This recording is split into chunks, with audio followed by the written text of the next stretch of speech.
Hello and welcome to the 2026 Summer Experience Grant Information Session. My name is Krista Salit. I am the Director for the Summer Experience Grant for the 2026 cycle. Today, we're going to go over a number of topics related to the Summer Experience Grant. First, I'll do an overview of the grant, then we'll talk about applicant and experience eligibility. Then I'll go over the application requirements. Finally, the application process and timeline and resources that are available to you throughout the process. The Summer Experience Grant supports students' career-related experiences during the summer.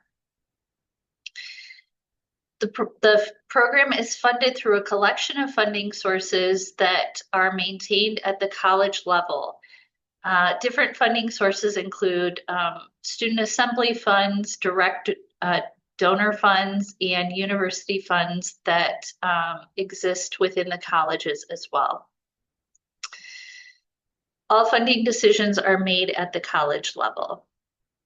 There are two priority focuses for the program. One is to support unpaid or minimally paid experiences. And the second is to provide a priority support for students with high financial need.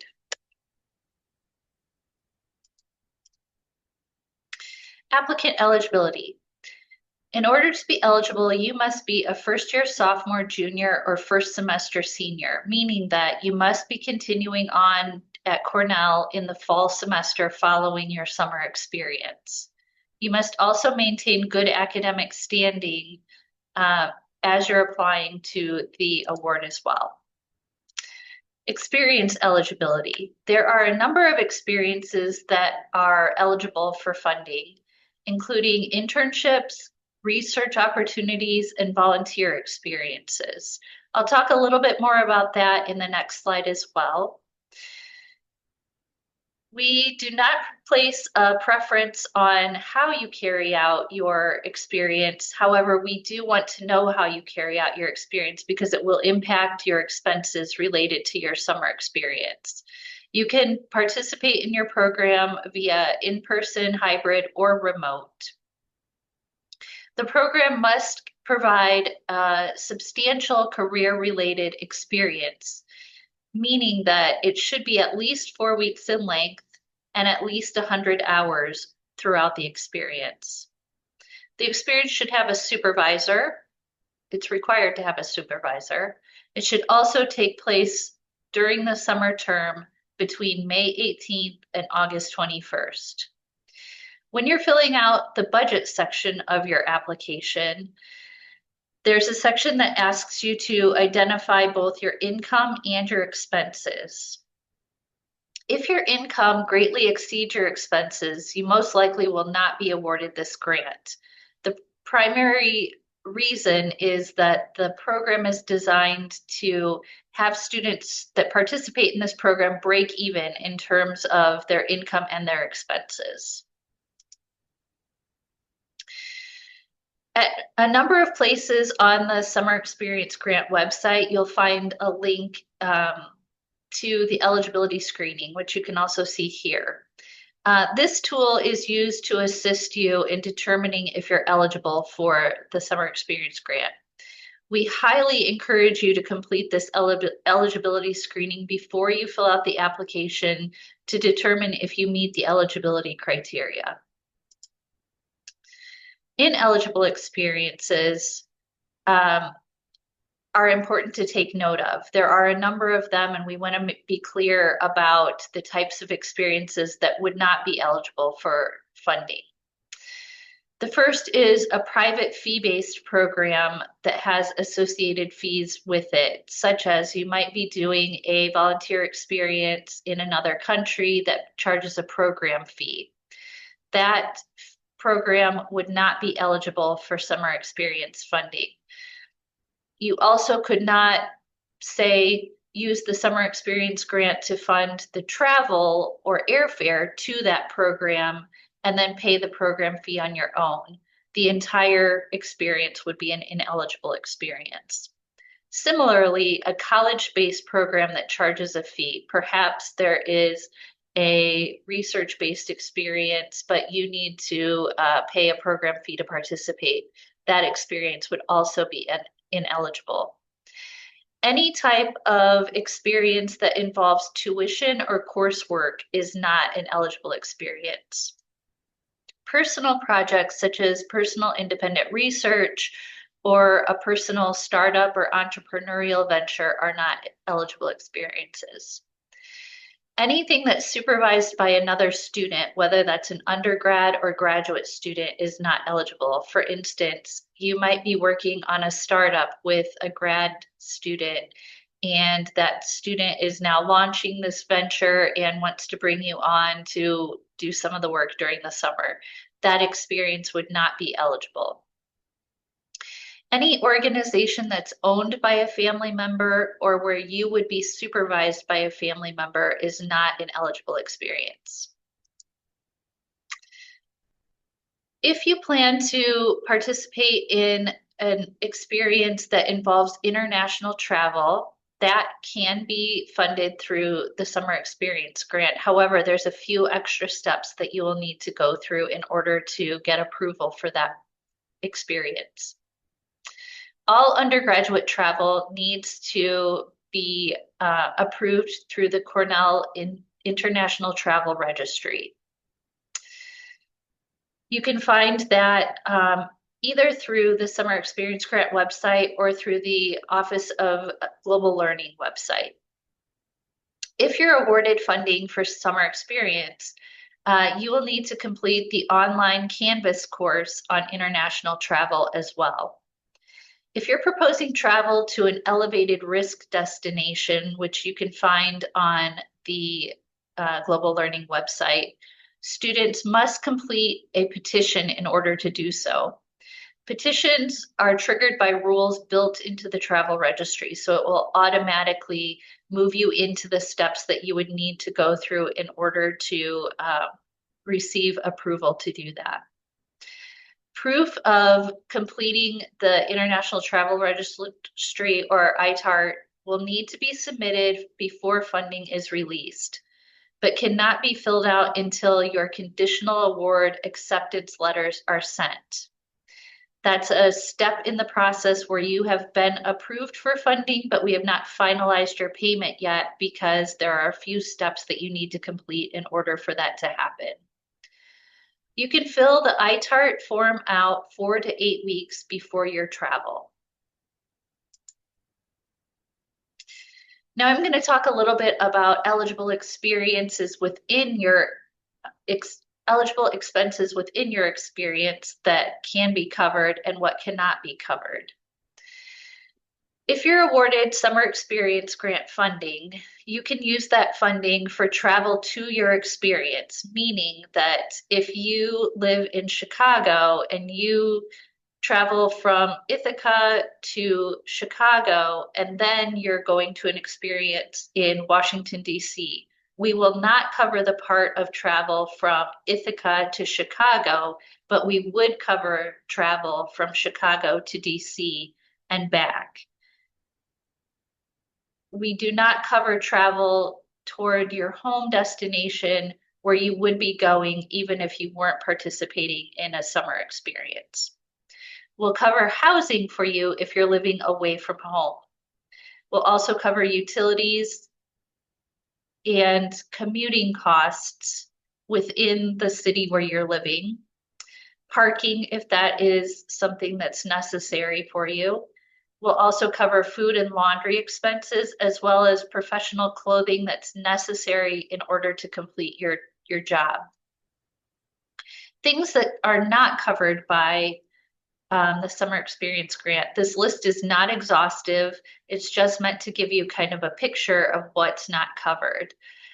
Car payments and car insurance are not covered, gym memberships, credit card bills, any kind of subscription service like Netflix or Hulu, your summer savings expectations for when you return in the fall, and anything like computer or large equipment would not be covered. The application requirements. You can find the application on the Experience website at experience.cornell.edu. There you'll find the full application and all the questions associated, and that's where you'll complete the application as well. The application components include the application form, essay questions, which we'll talk a little bit about in the next slide, the budget section, and then supplemental materials. You will be required to submit a resume, an experience offer, and your financial aid summary. The experience offer should include your dates of your experience, the hours, the responsibilities, who your supervisor will be, the way you plan to carry out your experience, whether in-person, hybrid, or remote, and the pay if there is any associated with the experience.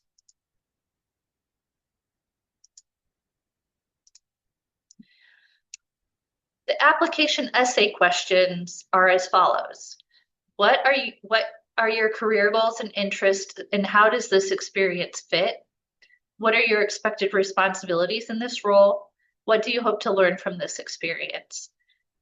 It's important that you put time and thought into your responses for these essay questions. These will form a large part of what we're looking at when we do the review to determine if this experience is going to provide you a meaningful career development opportunity.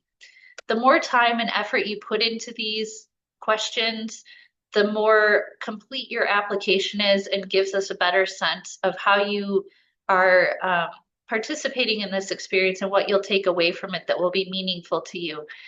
In turn, that will likely increase the likelihood that you would be a stronger applicant within the pool. You'll also be asked to complete a budget in the application. The budget should detail your transportation, housing, food, and other expenses. You should also disclose any income that you will have related to the experience, including wages, stipends, bonuses, travel relocation, anything that you would receive from the organization. If you are receiving any other sources of funding, such as a grant from your college or support from another source that you haven't disclosed here, we will also ask you to share that information.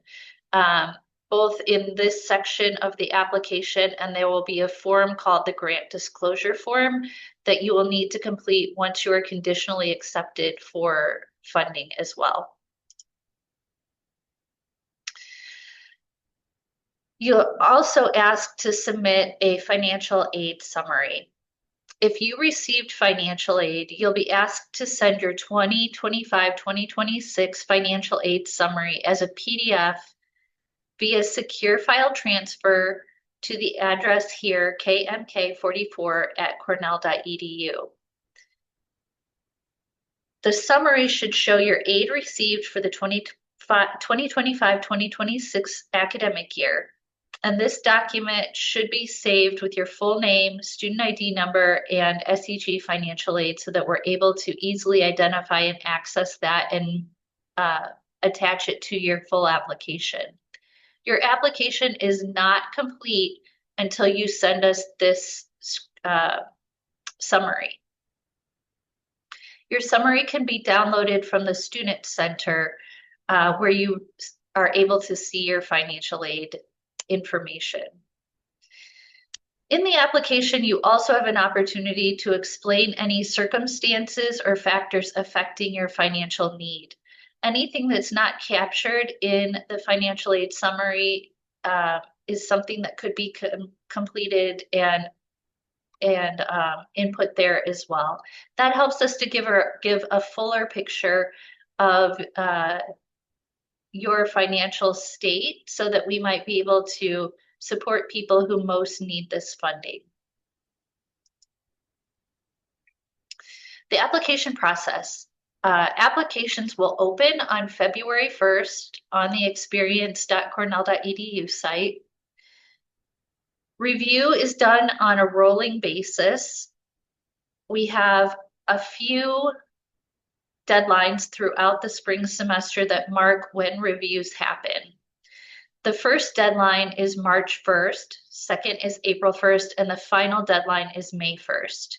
It's very important that you pay attention to these deadlines because if you intend to apply for the March 1st deadline, we must receive both your application and your financial aid summary by 11:59 on March 1st in order for your application to be reviewed in that cycle. If your application is open but not submitted, or if we have not received your financial aid summary by that deadline, then your application would be moved to the April 1st deadline. It's very important that you do not miss the May 1st deadline. That is the last opportunity for you to submit a full application and have your application reviewed to receive 2026 funding. Application selection. These 5 criteria are what we use to evaluate our applications in the pool in each round of selection. Financial need is the highest scored priority.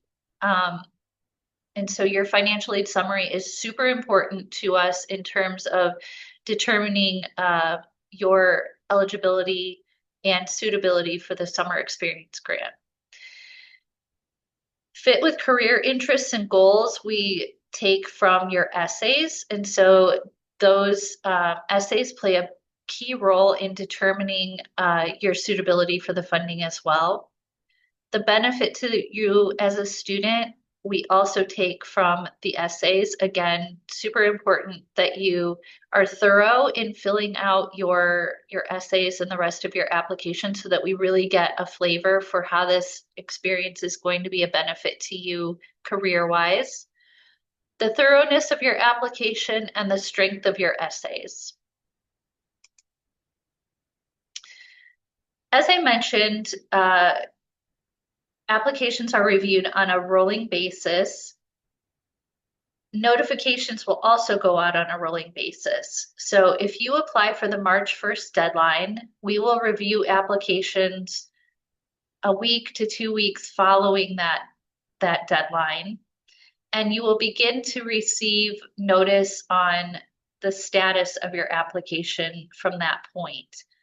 You could receive a message that says that you have not been awarded. You could receive a message that says that you've been conditionally awarded, or you could receive a message that says that you've been waitlisted.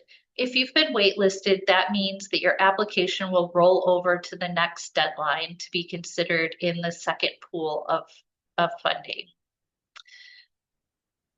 A conditional acceptance will trigger that you complete an experience verification form and a grant disclosure form. That experience verification is your supervisor weighing in on the items that you have put in the application related to your experience so that we know both from you and your supervisor that the information that we've received about your experience is correct and in line so that we can have a accurate picture of what your experience will look like. The grant disclosure form is a space where we ask you to disclose any additional funding that you would receive related to this experience or from an outside source of support that would be supporting you during the summer. Once you've completed those steps, then you would be asked to complete the contract and a final award amount will be assigned to you and we will move forward with the payment process. It's important that you read through the contract.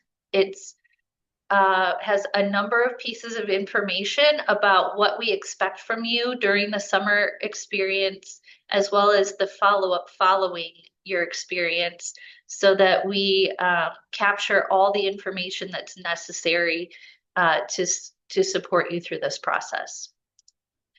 Lastly, we have a number of resources for you to access throughout the process.